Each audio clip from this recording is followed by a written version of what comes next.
ভাষাটা কি ইন্নামা ইয়ামুরু, ইয়ামুরু মানে বানানো, ইয়ামুরু মানে ভাঙা, ইয়ামুরু মানে আপনার কিনা তৈরি করা, ইয়ামুরু মানে ভিত শুদ্ধ তুলে দেওয়া। তার মানে আল্লাহ বলতে চাইছে একটা মসজিদের যেদিকে ভালাই হবে, সার্বিক কল্যাণের চিন্তা করবে তোমরা।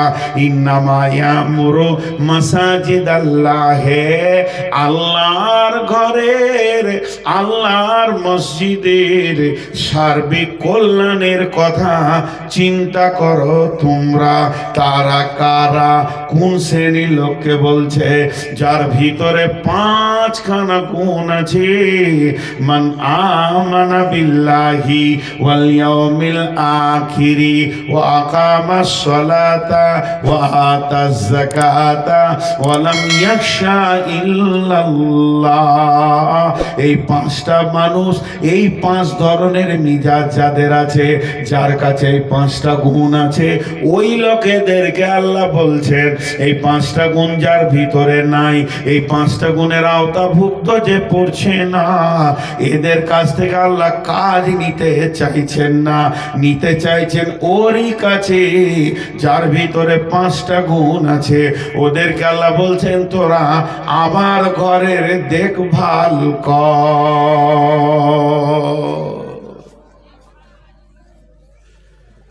আমার ঘরের দেখভাল কর। এই 5 গুণের মানুষকে আল্লাহ বলছেন।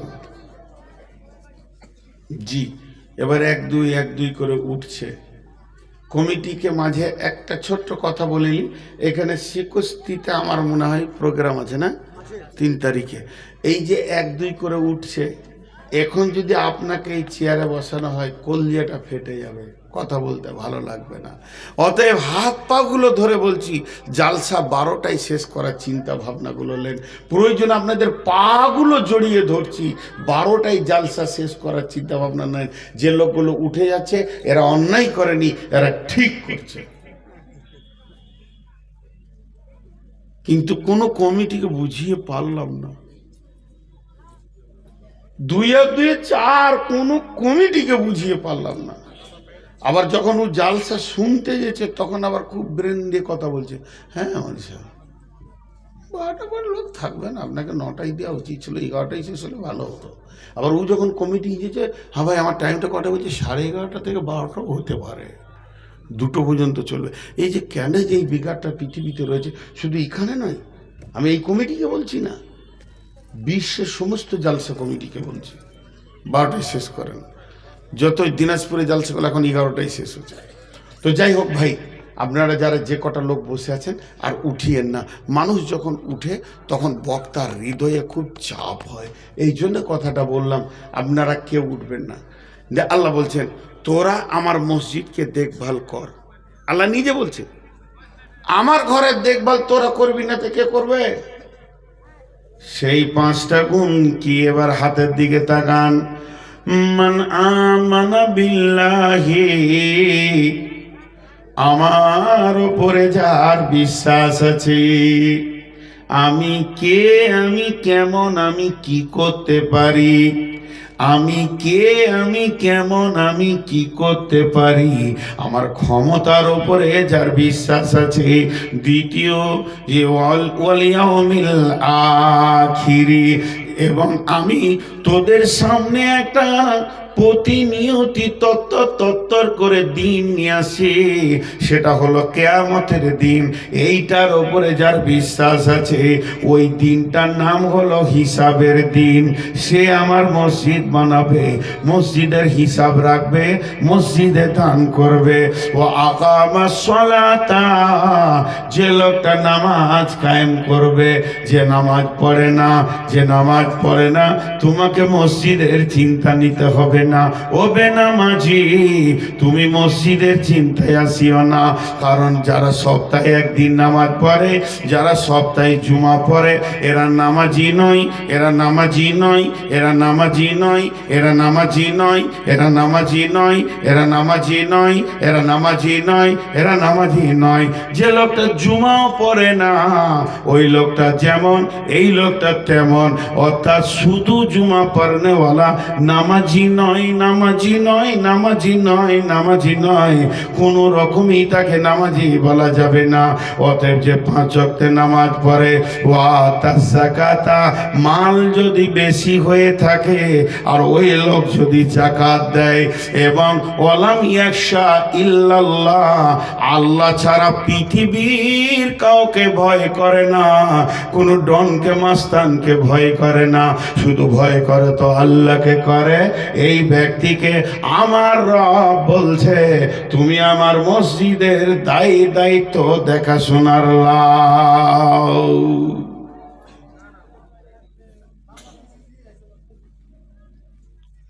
কটা কথা বললাম? 5টা।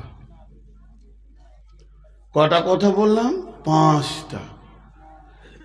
একটু একটু করে ব্যাখ্যা করব।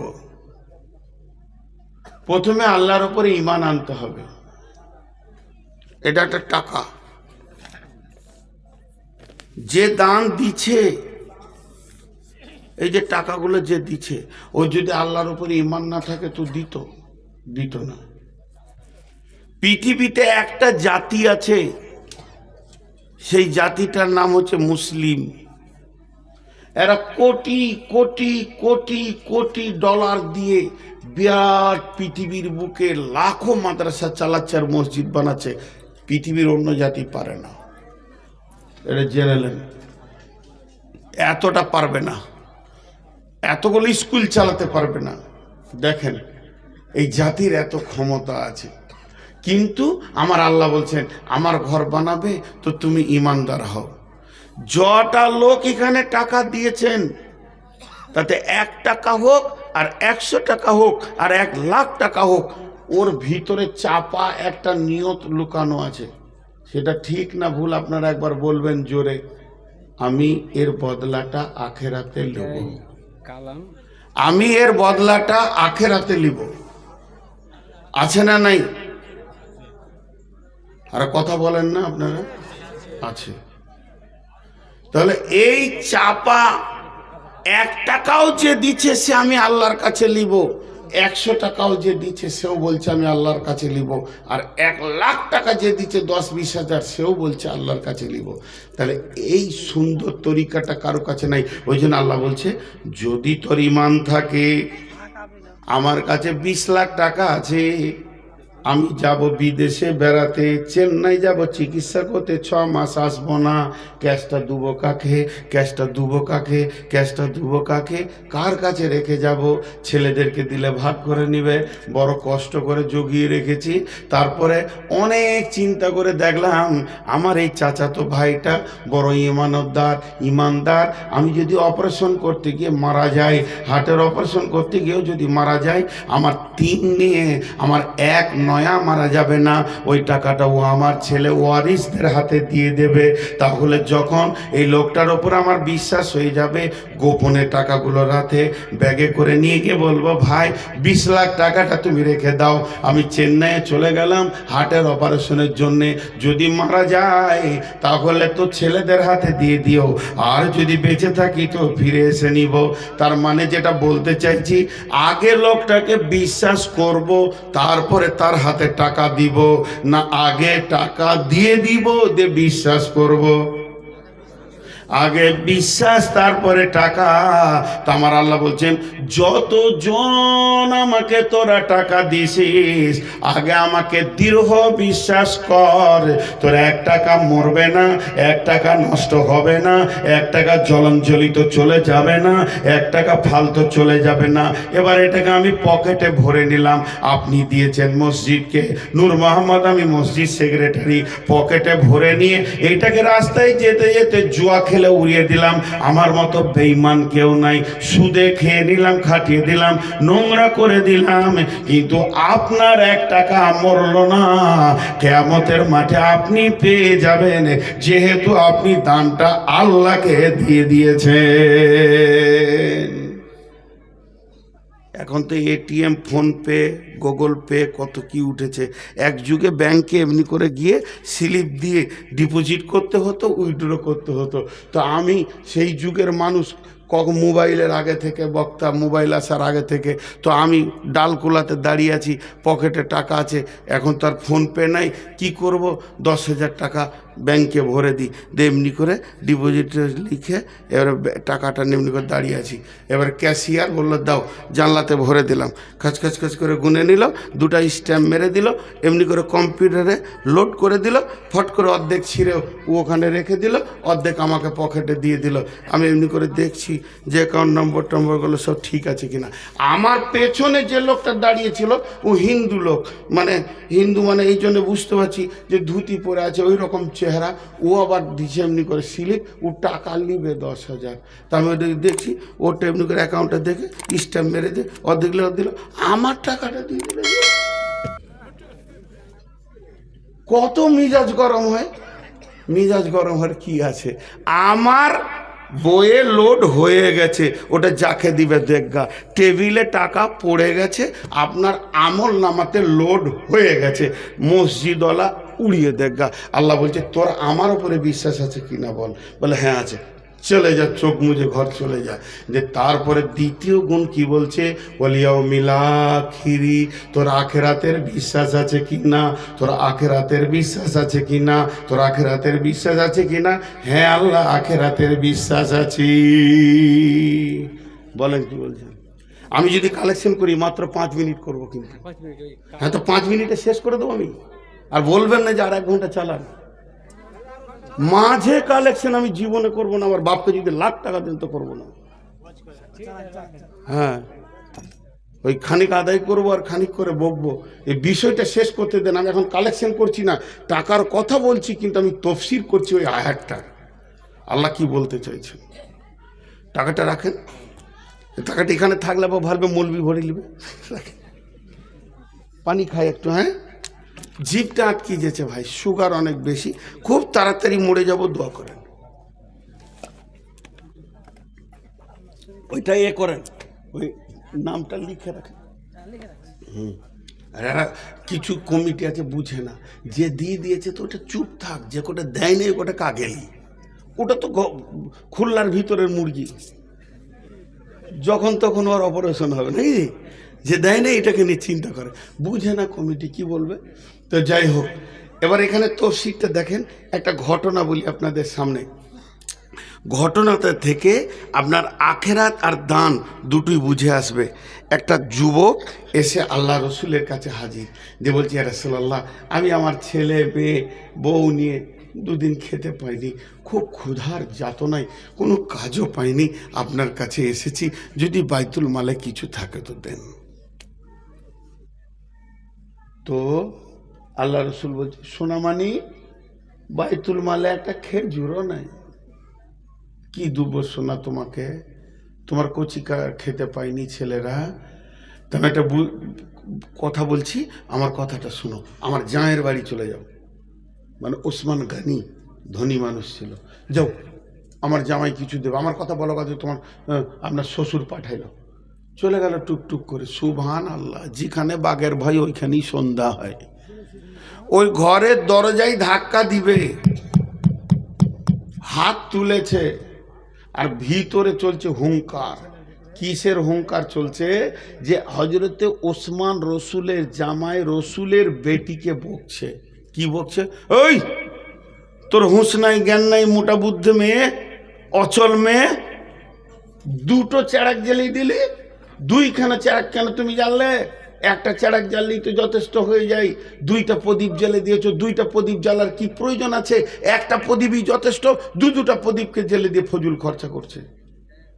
হাজি, সেই যুগে কারেন্টের বিল ছিল না, মাটির পাত্রে চর্বি দিয়ে পুরাতন কাপড়ের পোলতে করে, যেটা চেরাক বলতেন 20 বছর আগে, এখন প্রদীপ ভালোবাসা, সেই প্রদীপের আলো, 2টো প্রদীপ জ্বেলে দিয়েছে। আবার মেয়েটাকে রসুলের বেটি কুলসুম, উম্মে কুলসুম, জেনামেনা ঘরের বেটি লয়। আর এত সে গলা মোটা করে বকছে, গাও গাও করে বকছে, তখন আর ডাকা বাদ দিয়ে সুরসুর করে পালিয়ে এসছে। এই লোক দান করবে? হিসাব মিলছে, অঙ্কতে মিলছে, দান করবে না। নবীজির কাছে যখন এলো, নবীজি বলছে, দেখি তোমার গামছাটা কি দিয়েছে ওসমান। ও মুখটা ছোট করে বলছে, হুজুর মামলা খুব খারাপ। কি খারাপ? আপনার বেটিকে বকছে, দুটো চেরাক জ্বেলেছে তো, আর ও আমাকে দান দেবে। আল্লাহ রসুল একটু ভারী গলা করে বলছে, যাও যাও চাও গা। তাহলে বিপদে পড়েছে। এদিকে রসুলের হুকুম না মানলে ইমান থাকবে না, ওদিকে ওসমানের হুঙ্কার, মধ্যখানে পড়ে গেছে সারা শীতে। তো দেখছে যে হুঙ্কার দেখ, রসুলের হুকুমটা রাখি।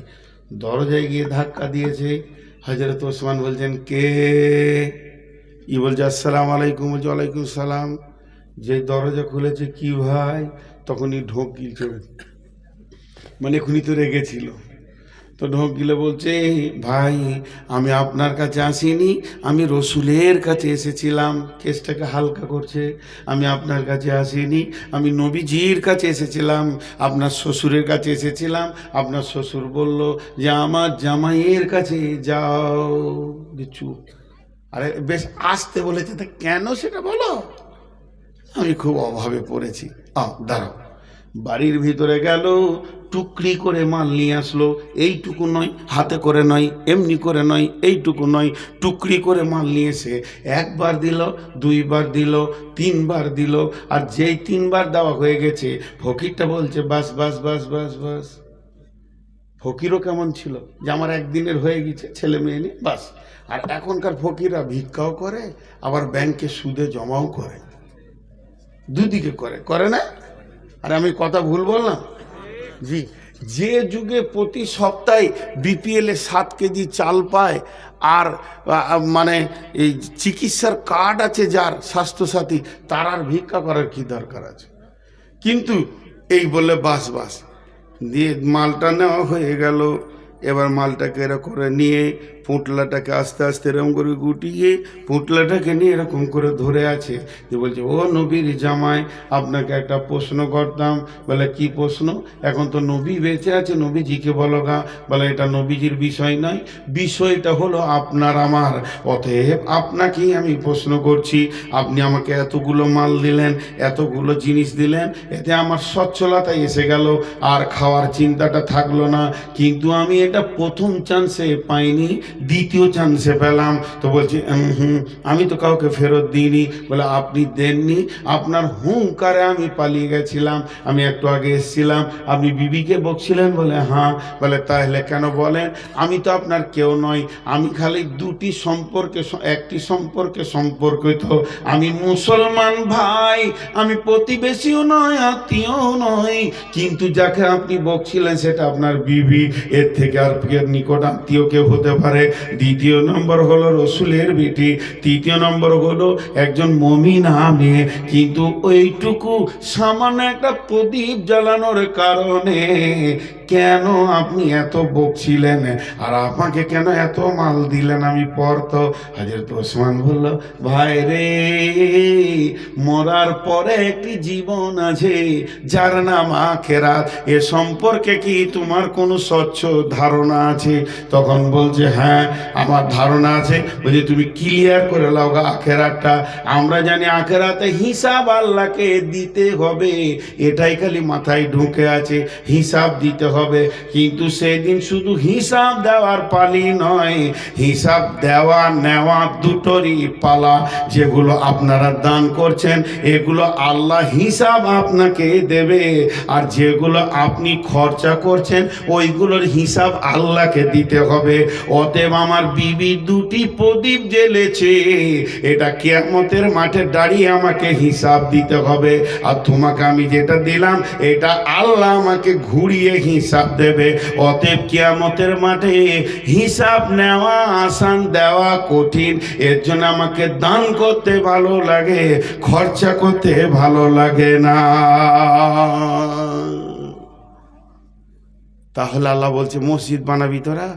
বলে, হ্যাঁ। আমার উপরে বিশ্বাস রেখে টাকা ফেল, আর আখিরাতের উপরে বিশ্বাস রেখে দে, আমি তোকে বুঝিয়ে দেবো সেদিন। ঝামেলা চুকে গেল। এবার কমিটিকে আল্লাহ বলছে, মসজিদ কমিটি হবি তোরা? হ্যাঁ, আমি নূর মোহাম্মদ মসজিদ কমিটি হব। আমার উপরে বিশ্বাস আছে? আছে। টাকা আমার, এইখানে যে টাকাগুলো পড়ছে, টাকাগুলোর মালিক কে?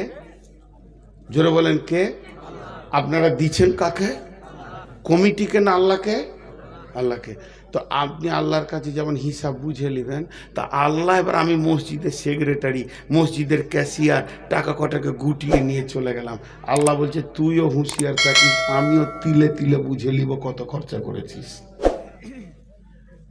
টাকা আমার, আমি কিয়ামতের মাঠে মসজিদের সেক্রেটারিকে দাঁড় করিয়ে বলবো ভিত থেকে শেষ পর্যন্ত তুমি জুমাতে বলেছো, কত লিখেছো, সব বাদ, আমাকে ভাউচার বুঝিয়ে দাও।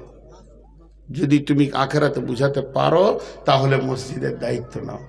তারপরে বলছে ও আকামাস সালাতা, টাকা দেনেওয়ালা আর টাকা জমা রাখনেওয়ালা কমিটি দুজন কি নামাজ পড়নেওয়ালা হতে হবে।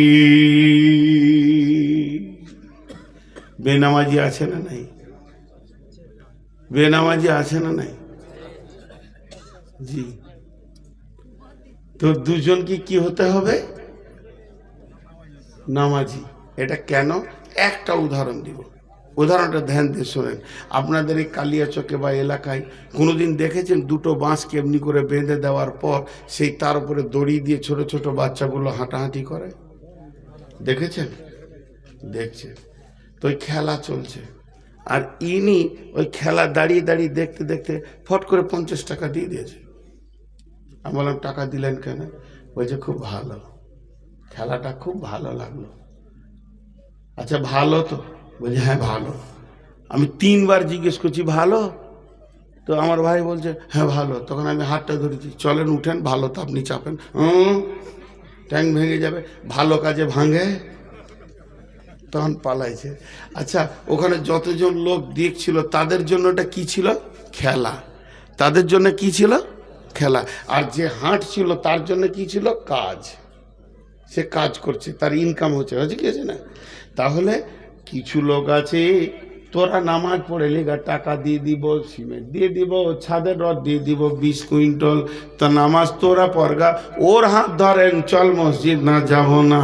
তার মানে ও ইসলামকে নামাজকে খেল তামাশা মনে করে নিয়েছে। ওর ভিতরে নামাজের মহব্বত নাই, হৃদয়ে মহব্বত নাই।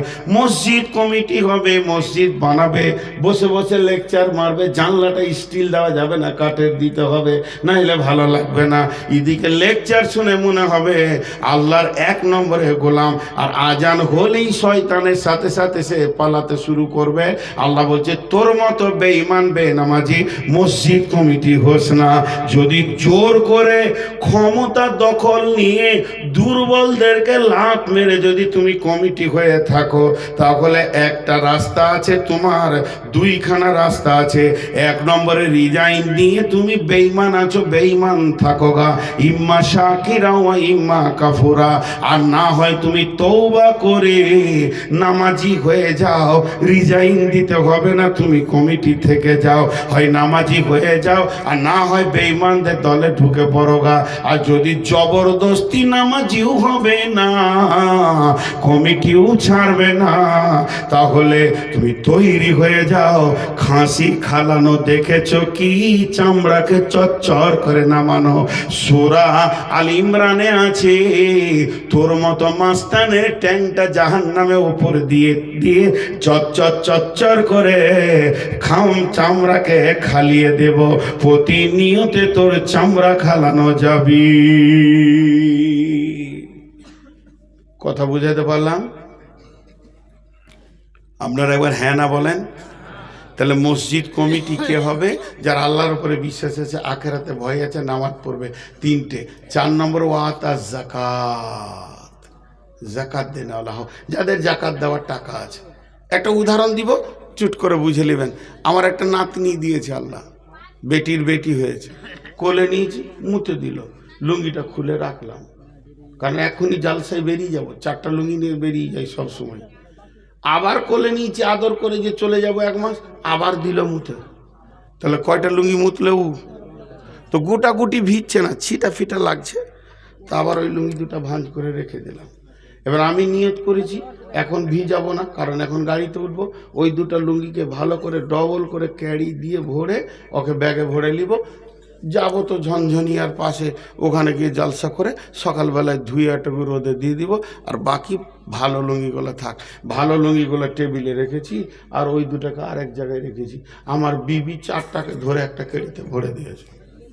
এবার বলেন কোনটা পরে নামাজ পড়ব? মনের আর কোনো শান্তি থাকবে?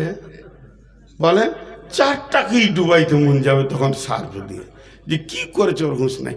যারা জাকাত দেয় না তাদের মাল হলো ওই রকম গোলমেলে মাল। সুদারু বেঈমান জুয়ারি মাতালদের মাল হলো পেশাব লাগা মালের মতো গোলমাল মাল। লোকটা লোহার ব্যবসা করে, হার্ডওয়ার্সের ব্যবসা করে, ফার্নিচারের ব্যবসা করে, সেই সাথে আবার জুয়া খেলে, সুদ খায়। কোন টাকাটা কোন টাকা? বুঝতে পেরেছেন? অতএব যারা জাকাত দেয় না তাদের মাল হলো নাপাক। যেমন ওই লুঙ্গিটাতে আমার নামাজ হবে না, বেজাকাতদের টাকাতেও মসজিদ বানানো নাপাক হয়ে যাবে। বেজাকাতের টাকা নেওয়া যাবে না। লোকটা ধনী হলে কি হবে, কিন্তু ওকে জাকাত দিতে হবে।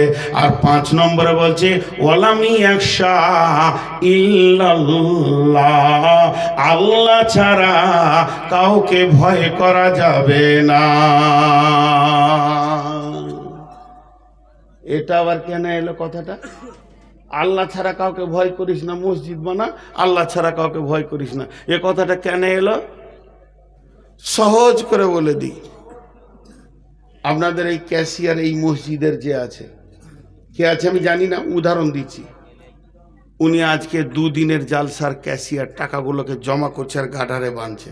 কিন্তু ঘটনা হয়েছে কি, ঠিক আপনাদের ওই মোড়টাতে ওইখানে 2 কাঠা জমি বিক্রি আজ 6 মাস থেকে গোপনে গোপনে গোপনে ও কিন্তু 5 লাখ টাকা দিয়ে দিয়েছে অটোমেটিক। দিয়ে ওই লোকটাকে বলেছে, ভাই তোকে জালসার 3 দিন আগে সবটি টাকা ব্যবস্থা করে দিয়ে দিব, আর জালসাটা যেই হয়ে যাবে বুধবার শেষ, বৃহস্পতিবার না হয় শুক্রবার দিন রেস্টি করে নেব দুইজনে। লোকটাও ভালো, বলছে ভাই তুমি টাকা 2 কাঠা জায়গার দাম পড়েছে ওর 16 লক্ষ টাকা। এই 16 লক্ষ টাকার ভিতরে ওর ছিল 5 লাখ, বিবির 2 লাখ, সে বেটিদের সোনা, বিবির সোনা, বহুর সোনা বিক্রি করে হয়েছে 3 লাখ, দিয়ে 5 লাখ আর 3 লাখ 8 লাখ, বন্ধুদের কাছে ধার নিয়েছে 2 লাখ, দিয়ে হলো 10 লাখ। আরও কোন কোম্পানি, মানে ওই জায়গাটা কিনতে গিয়ে ও ঠেলাটা বুঝছে যে বাঁশটা কত সাইজের যেছে, ও বুঝছে। কিন্তু যা ওর টাকাটা দেওয়া হয়ে গেছে গত সোমবার, কিন্তু রেস্টি করতে যেছে না কেন, যে মঙ্গলবার বুধবার জালসা, ভাই আমি বাড়ি থেকে বেরোবো না, জালসার ক্যাশিয়ার আছি, তোর হাত দুটা ধরে বলছি আমি বৃহস্পতিবারটা রেস্ট নেব, শুক্রবার সকালবেলায় রেস্টি করে জুমা পড়বো ইনশাআল্লাহ। দুজনা ঠিক হয়ে গেল, খরিদ্দার আর মালিক টাকা ফুল মিটে গেছে। রেস্টি করতে গেছে কী বার? শুক্রবার। হঠাৎ গায়ের লোক বলছে ক্যাশিয়ার কইরা, ক্যাশিয়ারের নাম হয়তো রফিকুল। রফিক কইরা জমি রেস্টি করতে গেছে আজকে? হ্যাঁ, পশু জালসা শেষ হলো, আজকে জমি রেস্টি করবে না কেন? ও লুটালে জায়গা ও কিনবে না তো কে কিনবে? ধারণা কত খারাপ বুঝছেন, যে ওই জালসায় যা টাকা হয়েছে সালা জায়গা কিনে নিল। এরকম মাল আছে না নাই আপনাদের এলাকায়? আল্লাহ বলছে, হে রফিক, তোর কাছে যে আমার আদায়ের টাকাটা আছে তুই জানিস আর আমি জানি, আর যারা টাকা দিয়েছে আমাকে দিয়েছে, আর তোকে রাখতে দিয়েছি তো আমি আল্লাহ দিয়েছি। যদি তুই নিজের ওপরে বিশ্বাস থাকে যে আমি আমানতের খেয়ানতি করিনি, তাহলে তুই সারকে বুককে উঁচু করে হাঁটবি, চুহা বিড়ালগুলোকে ভয় করবি না। ওয়ালাম ইয়াখশা ইল্লাল্লাহ, মসজিদ বানাতে গিয়ে ভয় করবি তো আমাকে কর। যারা কুটকুট করে কথা বলে এদেরকে ভয় করবি না। বুঝাতে পারলাম? একবার বলেন বুঝাতে পারলাম? তাহলে মসজিদ বানাবে 5 গুণের গুণান্বিত লোক, কিন্তু মসজিদ বানানো নেই কি না গুণা? এতগুলো লোক কথা বলে না, ওরা আগে থেকে দাঁড়িয়ে গেছে, খালি মৌলভী সাহেব বলুক যে আজকের মতো বায়ান শেষ, হাঁটতে লাগবো, অর্ধেক রাস্তায় এগিয়ে গিয়েছে। জি, এক রাখাল টুপি পরে ঘুরে বেড়াচ্ছে, বলছে কাল আমার বিয়ে। বলে কার সঙ্গে? বলছে রাজার বেটির সঙ্গে। লোক বিশ্বাস করে না, রাখালের বিয়ে রাজার বেটির সঙ্গে? বলে হ্যাঁ। অর্ধেক কাজ এগিয়ে গেছে, আমি রাজি আছি, খালি রাজি হলে হয়ে গেল। অর্ধেক কাজ এগিয়ে গেছে, আমি রাজি আছি, খালি রাজার বেটি রাজি হলি হ্যাঁ। টুপি পরে পাঞ্জাবি পরে নিজেই রাজি ঘুরে বেড়াচ্ছে, যারা মোটামুটি আগিয়ে গেছে অর্ধেক রাস্তায়। খালি আমি বলবো যে ভাই কার কাছে কি আছে কিছু দেন, তখনই টুকটুক করে রাস্তা ধরবে যে আজকে জালসা শেষ হয়ে গেল। আর ওখানে ওই 3 জন জালসা শুনছে কিনা আমার বিশ্বাস নাই। মাঝে মাঝে আমি মাইকটা বন্ধ করছি যে ওদের গল্পের আবার ডিস্টার্ব হচ্ছে কিনা। ভিআইপি মানুষ তো গল্পে লেগেই আছে। আমি জানতাম যে বেটি ছেলেরা 3টে এক জায়গায় থাকলে গল্প করে।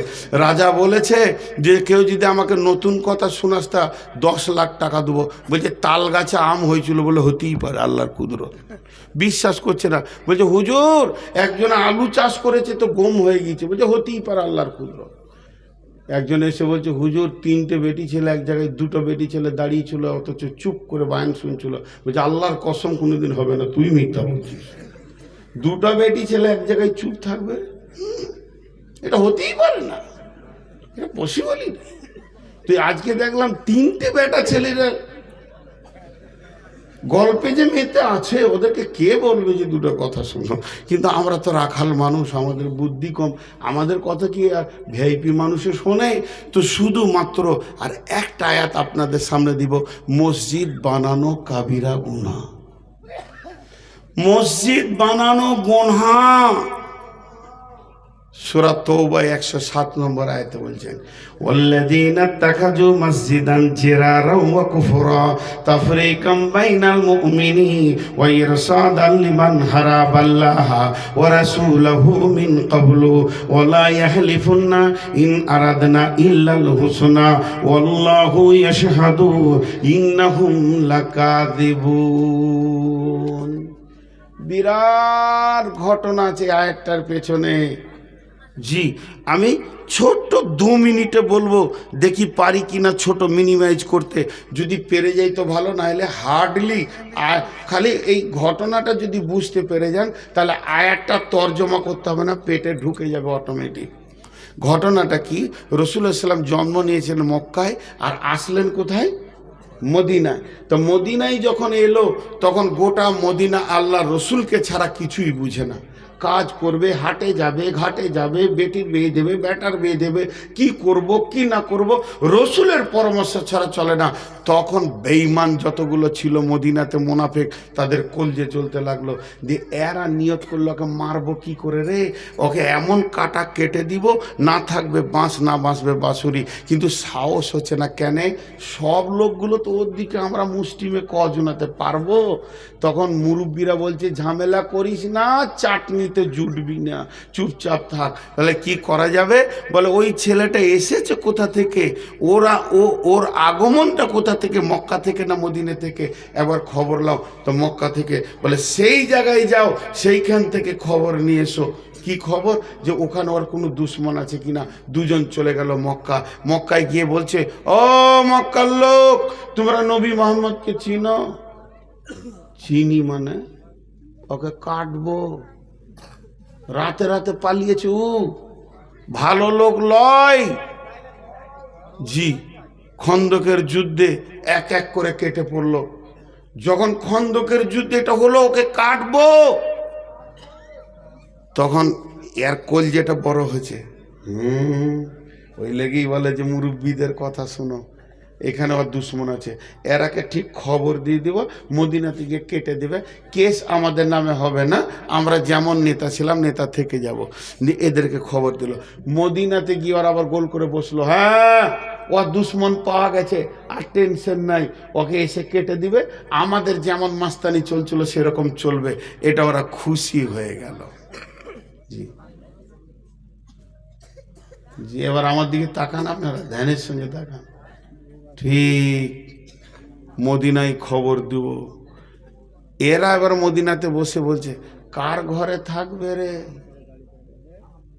ওরা তো কারো ঘরে থাকবে। কার ঘরে থাকবে? কে নিবি? মেহমান কে খোয়াবি? যদি ধরা পড়ে যে অমুকের ঘরে থেকে রসুলকে মেরেছে, তার চাটনি হবে কি হবে না? তাকে একবার ধুনের পাতা বাঁটা করবে। তো কেউ তো ঘরে গোচ্ছে না, তখন বলছে এক কাজ কর, নবী মোহাম্মদ মসজিদ বানানোটা ভালোবাসে, তা আমাদের পাড়াতে একটা টোলাতে মসজিদ করে এলি, ধর একটা মসজিদ বানিয়ে নিলে, আজান দিতে শুরু করছে, বলছে আজান দিস না, এখনো নবী মোহাম্মদ বেঁচে আছে, তোদের মসজিদে কেউ মুততেও আসবে না, ওকে দিয়ে উদ্বোধন কর। যাকে মারবে তাকে দিয়ে মসজিদ উদ্বোধন করছে। আমাদের বর্ধমানে মেয়েরা একটা কথা বলে, ওই যে পাটাতে এমনি করে মশলা বাটে, যে যে যে পাথরটা উপরে থাকে ওটাকে কি বলে? নোড়া। তো বলে আর পাটাটাকে আমাদের দেশে শিল বলে। যার শিল তারই নোড়া, যার পাটা তারই নোড়া, তার ভাঙবো দাঁতের ঘোড়া। হ্যাঁ, রসুলকে মারতে চাইছে।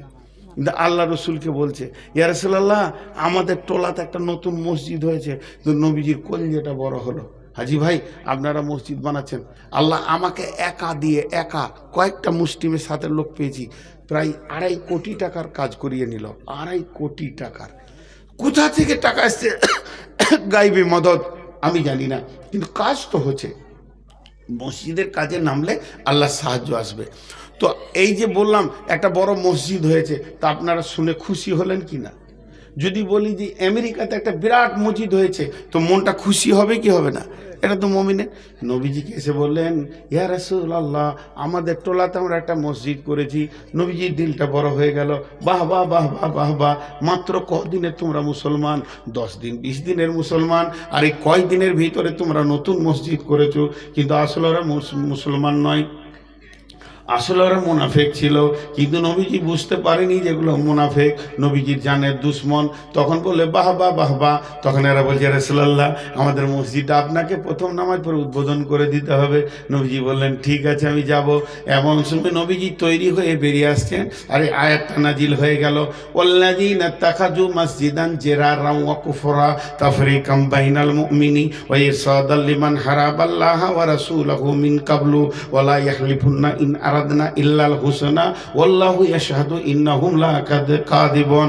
হে নবী শুনো, ওরা ওটা মসজিদ বানায়নি, ওরা জিদের বশীভূত হয়ে কুফরির তাড়নাতে মুনাফিকের দলেরা, তো এরা পূর্ব থেকে আল্লাহ এবং রসুলের দুশ্মন, এরা কোনোদিন আল্লাহ এবং রসুলের সঙ্গে আপোষ করতে পারেনি। এরা এই জ্বালাতে ওই মসজিদটা করেছে, ওটার তোমাকে মারার কেল্লা করেছে, আর মুসলমানদের ভিতরে ফাটল ধরানোর জন্য এটা করেছে। একটা জামাতকে 5টা জামাত বানাবে, ঝগড়া মারামারি লাগার জন্য মসজিদটা করেছে। এই মসজিদটা যদি ওদেরকে জিজ্ঞেস করো কেন করেছো, ওরা কসম করবে আর বলবে যে আমরা এটা নেকির জন্য করেছি। আমি স্বয়ং আল্লাহ বলছি, ওরা মিথ্যুক, ওরা মিথ্যুক, ওরা মিথ্যুক। লা তাকুম ফিহি আবাদা, খবরদার ওই জায়গায় তুমি হে আমার নবী পা দিও না। ওই মসজিদে পা দেওয়া গোনা। ঝগড়া করে নতুন মসজিদ হয় কি হয় না? একটা মায়ের পেটে 4টা ভাই। কটা মায়ের পেটে? একটা। আর একই বোঁটা চষে মানুষ হলো 4 ভাই, আর 4টা বউ যখন এলো, আব্বা একটা দরজা বানিয়েছিল ঘরে, এবার কটা দরজা হবে? 4টা। তাহলে একটা ফ্যামিলিতে যদি এত কিছু ঘটে, তাহলে একটা মসজিদে ফ্যামিলির লোক নামাজ পড়ছে? গ্রামে 25-30 ফ্যামিলি লোক নামাজ পড়ছে, তো ঝগড়া হতেই পারে। ঝগড়া হওয়াটা নোংরামি নয়, ঝগড়া রাখাটা নোংরামি হতেই পারে। সাহাবীদের ভিতরেও ঝগড়া হয়েছে, হয়নি? একটা সাহাবী এসে খোঁটা গেড়ে দিয়ে চলে গেল মসজিদের সামনে, আর একজন এসে হুক করে তুলে দিয়ে নামাজ পড়তে লাগলো। পেছনে এসে যে খোঁটা গেড়েছে ও আগে নামাজ পড়ছে, ও ভাবছে ভালো কাজ করেছি, তো 2 রাকাত নামাজ পড়েই এখন ফাঁকা আছি। আর একজন দেখছে আমার এখন কাজ নাই, নামাজ পড়তে যাই, 2 রাকাত মসজিদে নামাজ পড়েলি ফাঁকা আছে, ও দেখছে খোঁটাকে গার লেলে হুক করে তুলে ছুঁড়ে ফেলে দিয়ে ও নামাজ ধরেছে। কিন্তু যখন মসজিদ ঢুকছে তখন বলছে যত মাথা মোটার বাস এই মদিনাতেই, যেখানে সেখানে খোঁটা গাড়ে। ও নামাজে শুনে নিয়েছে খোঁটা কেন বললে, ও সালাম ফিরে বলছে খোঁটাটা দেখে আসি গা, তা দেখছে খোঁটা নাই, ফুটা আছে। তখন এবার ও নামাজ ধরেছে, ই পেছনে গিয়ে সুবহানাল্লাহ সুবহানাল্লাহ করছে, সুবহানাল্লাহ, খালি তুই সালাম ফির, তোকে দেখছি খোঁটা তোলার ব্যবস্থা। জি, ই সালাম ফিরছে, তো গায়ে হাত দিয়ে কত মিষ্টি কথা, আসসালামু আলাইকুম, ওয়ালাইকুম সালাম, কিছু বলছো ভাই? ভাষাটা কত মিষ্টি। মারবে নাকি আমাকে? তো মনে হলো এরকম চিল্লে উঠলো যে আমি তো কিছু করি নাই খালা। খুব যদি রাগ লাগে যে টাকা কটা আছে ছুড়ে দেন, কানের টানে সব। হাইরে আল্লাহ। তো এবার ওই ফুটা আছে। এখন ঘটনা হলো কি, এই প্রথম মিষ্টি দিয়ে শুরু হলো, তো বলছে এই খোঁটাটা কে তুললে? ও আমি তো খুঁজি কে গাললে।